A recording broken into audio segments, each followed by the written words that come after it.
Susah memusatkan perhatian dan hiperaktif adalah gejala utama dari ADHD. ADHD sering dimulai pada masa kanak-kanak dan dapat bertahan sampai dewasa. Dapat menyebabkan rendah diri, hubungan bermasalah, dan kesulitan di sekolah atau dalam pekerjaan. Kenali apa itu ADHD bersama Dr. Lahargo Kembaren, spesialis kejiwaan. Apa itu ADHD?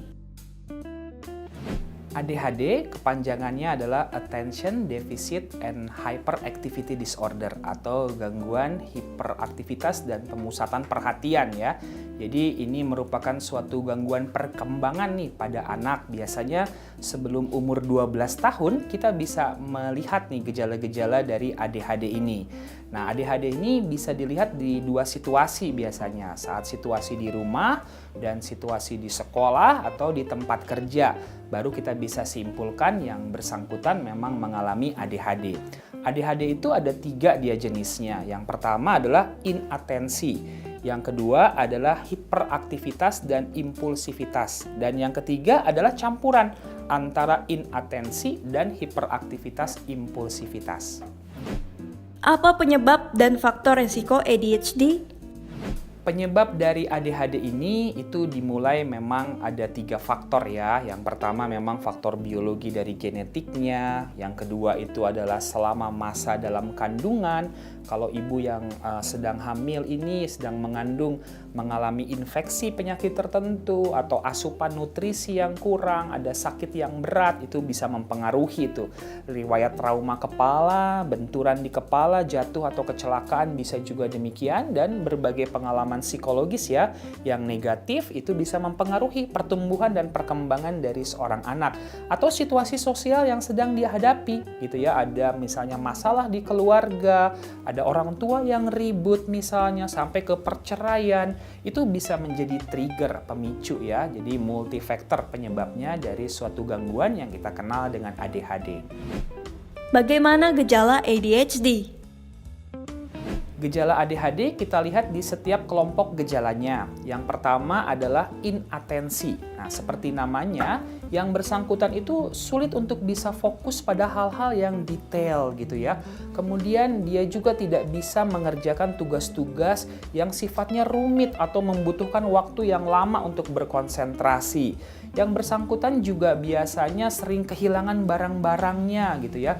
Dan juga seringkali dalam keseharian itu dia kelihatan tidak memperhatikan apa yang diterangkan oleh gurunya, oleh misalnya orang tuanya di rumah, tidak bisa merespon pembicaraan dengan baik, dan mudah sekali terdistraksi dengan hal-hal yang kemudian muncul dalam satu waktu saat dia sedang mengerjakan sesuatu pekerjaan.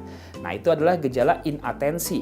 Nah, kemudian ada lagi gejala hiperaktivitas dan impulsivitas. Nah, seperti namanya juga, yang bersangkutan tuh nggak bisa diem dia gitu ya. Kadang-kadang pada anak itu bisa lari sana, lari sini, naik kursi, naik meja, naik ke lemari. Kemudian kalau ada orang ngomong seling disela, belum selesai orang berbicara, dia langsung berbicara berikutnya gitu ya. Terus yang bersangkutan juga itu seperti apa ya, robot yang baru dikasih baterai yang baru gitu ya. Jadi bergerak ke sana ke sini terus gitu, seperti memiliki banyak energi. Dan ini menyebabkan seringkali gangguan ya, konflik, masalah dengan teman-teman, dengan guru, dan juga di rumah mungkin dengan saudara dan orang tuanya. Nah, 2 gejala ini, inatensi dan hiperaktivitas serta impulsivitas ini, itulah yang kemudian kita kenal dengan gejala-gejala dari ADHD. Apakah ADHD bisa sampai ke dewasa? Kita sekarang ini mengenal yang namanya adult ADHD gitu ya. Jadi adalah ADHD di usia dewasa. Nah, itu pun memiliki kriteria yang kurang lebih sama ya. Yang bersangkutan sulit untuk bisa fokus kepada suatu pekerjaannya tertentu, sering lupa-lupa gitu ya.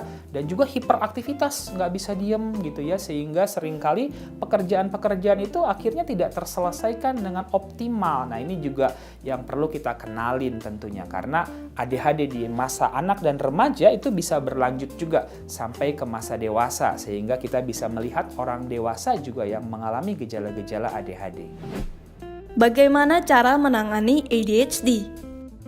Penanganan untuk ADHD ini kita bagi menjadi dua kelompok ya. Yang pertama itu adalah dengan pemberian obat-obatan atau farmakologi. Ada obat yang kita kenal dengan nama psikostimulan. Contohnya kalau di Indonesia kita punya nama obat tuh metilfenidat. Nah, ini akan membantu yang bersangkutan bisa lebih fokus, lebih konsentrasi, dan tidak terjadi hiperaktivitas. Obat-obatan yang lain juga kadang-kadang diperlukan ya. Misalnya kalau kondisi moodnya lagi terganggu, kita perlu obat mood stabilizer.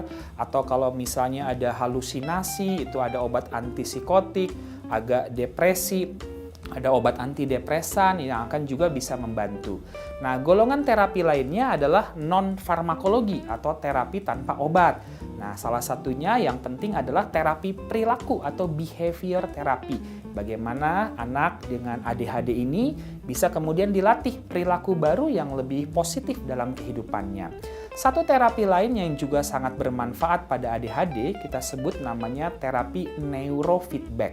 Nah, terapi neurofeedback itu adalah suatu terapi yang baik sekali untuk anak dengan ADHD. Kita mengetahui kalau di otak kita ini banyak gelombang-gelombang otaknya ya. Ada gelombang delta, gelombang theta, gelombang alfa, dan gelombang beta. Nah, pada anak dengan ADHD itu gelombang betanya rendah sekali dia, sehingga dia sulit untuk fokus dan berkonsentrasi.